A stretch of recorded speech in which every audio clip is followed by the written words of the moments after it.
Ya, assalamualaikum warahmatullahi wabarakatuh. Kembali lagi di channel Asna Mariatul bersama Ibu Guru Asna Mariatul Kiptiah yang selalu akan menghadirkan materi-materi pembelajaran kelas 5 sekolah dasar.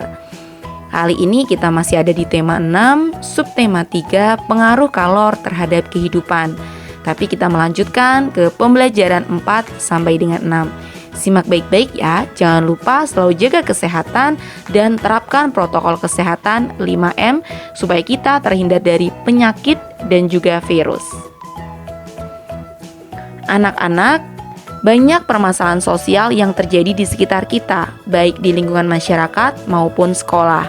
Sebagian besar permasalahan tersebut terjadi karena ada pihak yang tidak melaksanakan kewajibannya dengan baik. Kali ini yang pertama akan kita bahas adalah permasalahan sosial di lingkungan tempat tinggal. Ya, yang pertama adalah sampah. Penyebab sampah adalah kebiasaan tidak terpuji, yaitu seseorang yang senang sekali membuang sampah sembarangan. Kemudian yang kedua, warga masyarakat juga senang sekali membuang sampah dapur di parit, saluran air, ataupun sungai. Nah, akibatnya anak-anak menimbulkan bencana banjir. Kemudian sampah yang berserakan ini juga mengakibatkan jalan tampak sempit, kotor, dan juga licin. Selain itu juga menimbulkan sumber penyakit dan bau yang tidak sedap. Nah, usaha untuk mengatasinya adalah mendirikan bank sampah, melakukan daur ulang sampah, serta adanya sanksi yang tegas. Nah, berikutnya permasalahan sosial yang kedua adalah kemacetan lalu lintas. Penyebab dari adanya kemacetan anak-anak itu adalah perilaku yang kurang disiplin, seperti mengendarai kendaraan berlawanan arus, kemudian memarkir kendaraan di sembarang tempat, berhenti untuk menurunkan dan menaikkan penumpang di sembarang tempat, kemudian menyeberang jalan sembarangan, serta tidak menggunakan jembatan penyeberangan. Akibatnya dapat menimbulkan ketidaknyamanan dan ketidakamanan para pengguna jalan dan masyarakat sekitar. Nah, usaha untuk mengatasinya adalah tidak memarkir kendaraan di sembarang tempat atau parkir secara teratur. Kemudian tidak sembarangan menurunkan penumpang, kemudian menyeberang di jembatan penyeberangan atau zebra cross. Berikutnya, yang ketiga adalah sungai yang kotor. Nah, sungai yang kotor ini anak-anak disebabkan karena kurangnya kesadaran masyarakat dengan membuang sampah sembarangan ke sungai.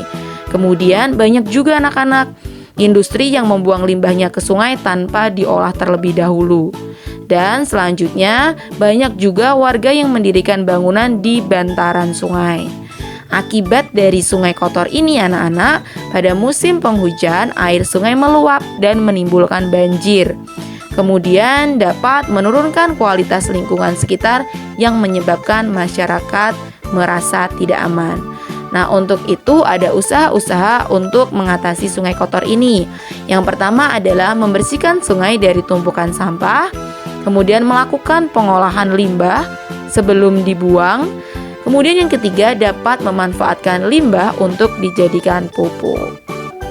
Berikutnya permasalahan sosial yang keempat adalah bangunan liar anak-anak. Penyebab bangunan liar itu adalah kurangnya kesadaran masyarakat dengan mendirikan bangunan di atas saluran air, trotoar, taman kota, dan kolong jembatan.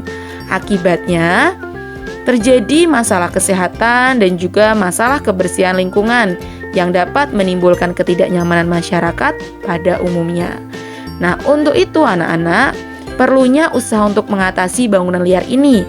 Yang pertama adalah menertibkan bangunan yang tidak memiliki izin mendirikan bangunan atau IMB. Kemudian yang kedua, memberikan pemahaman kepada masyarakat tentang akibat mendirikan bangunan liar. Nah, itu adalah permasalahan sosial di lingkungan tempat tinggal. Sekarang kita lanjutkan ke permasalahan sosial di lingkungan sekolah. Ya, yang pertama adalah sampah. Sampah ini anak-anak itu disebabkan karena siswa yang membuang sampah sembarangan seperti membuang bungkus permen atau makanan ringan di dalam kelas. Akibatnya mengurangi keindahan sekolah karena tidak sedap dipandang mata serta tentu saja mengganggu kegiatan belajar mengajar.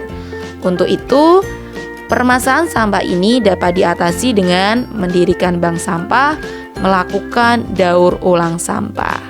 Berikutnya, yang kedua adalah kurang disiplin. Nah, permasalahan sosial kurang disiplin ini penyebabnya adalah siswa kurang memahami pentingnya kedisiplinan. Akibatnya, kegiatan belajar pun menjadi terganggu anak-anak. Nah, untuk itu perlu cara mengatasinya, salah satunya adalah dengan memberikan pemahaman akan pentingnya kedisiplinan. Nah, itu tadi anak-anak permasalahan sosial yang ada di lingkungan tempat tinggal kita dan juga di lingkungan sekolah. Semoga kita menjadi orang yang memiliki kesadaran untuk selalu menjaga lingkungan di sekitar kita menjadi lebih baik, lebih sehat, dan juga lebih bersih. Itu anak-anak. Nah, selanjutnya pengaruh usaha terhadap lingkungan. Anak-anak, usaha yang dilakukan oleh seseorang mempengaruhi berbagai aspek kehidupan, baik untuk dirinya sendiri maupun orang lain. Misalnya, pengaruh usaha terhadap lingkungan alam, sosial, dan budaya masyarakat. Kali ini, Ibu Guru akan memberikan ilustrasi pengaruh usaha mebel terhadap lingkungan alam, sosial, ekonomi, serta budaya masyarakat. Yang pertama, lingkungan alam anak-anak. Orang dataran rendah itu memanfaatkan kekayaan alam perkebunan untuk membuka usaha mebel. Kemudian untuk lingkungan ekonominya, Pak Agus membuat usaha dibantu karyawannya untuk memperoleh penghasilan. Memenuhi kebutuhan hidup, kemudian mendapatkan mata pencaharian, itu masuknya ke lingkungan ekonomi anak-anak. Berikutnya, yang ketiga adalah lingkungan sosial. Pak Agus ini tidak dapat bekerja sendiri. Ia perlu dibantu oleh beberapa karyawan untuk melakukan berbagai pekerjaan. Ingat anak-anak, manusia adalah makhluk sosial yang tidak dapat hidup sendiri. Berikutnya yang keempat, lingkungan budayanya adalah Pak Agus membuat ukiran pada beberapa barang mebelnya untuk mengenalkan budayanya. Nah, itulah pengaruh usaha mebel terhadap lingkungan. Berikutnya anak-anak, materi yang sangat asik untuk kita bahas, oleh-oleh khas daerah. Nah, anak-anak, banyak sekali oleh-oleh khas daerah di Nusantara kita ini. Yang pertama ada Bika Ambon. Bika Ambon berasal dari Medan, Sumatera Utara. Berikutnya rendang yang sangat terkenal ini berasal dari Padang, Provinsi Sumatera Barat. Kemudian selanjutnya kerak telur anak-anak. Kerak telur ini adalah perpaduan hasil budaya dari bangsa Portugis dan orang-orang asli Betawi. Nah, jadilah makanan atau oleh-oleh khas daerah bernama kerak telur ini yang tentu saja berasal dari Jakarta. Berikutnya ada pendap. Pendap ini adalah makanan khas atau oleh-oleh khas daerah Bengkulu. Kemudian ada papeda, sudah terkenal juga anak-anak, terbuat dari sagu, asalnya dari Papua. Dan terakhir ada lumpia yang berasal dari kota Semarang, Jawa Tengah. Itu adalah oleh-oleh khas yang ada di Nusantara kita, masih banyak lagi dan perlu kita lestarikan tentunya. Nah, berikutnya adalah teknik menggambar cerita berdasarkan alat yang digunakan.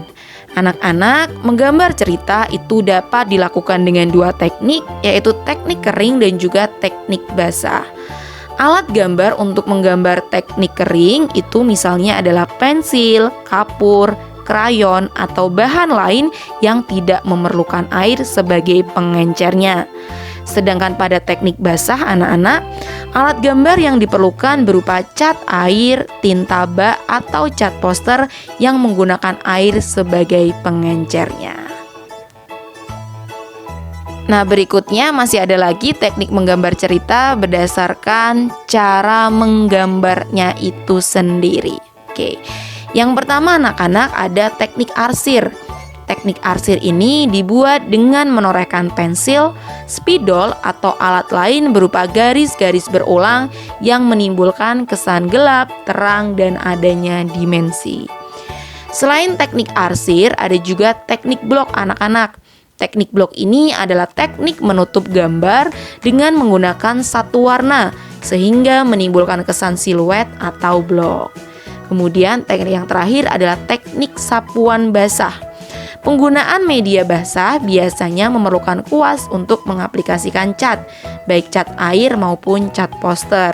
Nah, teknik sapuan basah ini anak-anak menggunakan bahan dengan campuran air di atas kertas.